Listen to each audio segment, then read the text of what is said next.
আমাকে কথা বলতেই হবে ইনশাআল্লাহ, কারণ আগামীতে আবার আপনাদের সাথে দেখা হবে কিনা আমি জানি না।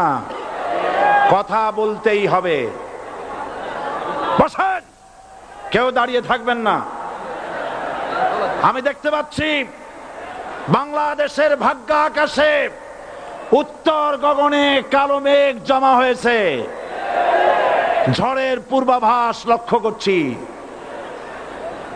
যদি মোকাবেলা করতে না পারেন সক্ষম ভাবে, এমন অন্ধকার গাঢ় কালো অমাবস্যার রাত আসতে পারে যার সুবে সাদেক হওয়া অসম্ভব। সুতরাং আপনারা কি কাপুরুষের মতো কাফের মুশরিকদের গোলামি করে মরতে চান? বিড়ালের মতো 500 বছর বেঁচে থাকার কোনো লাভ নাই। সিংহের মতো 1 ঘন্টা বাঁচতে চাই।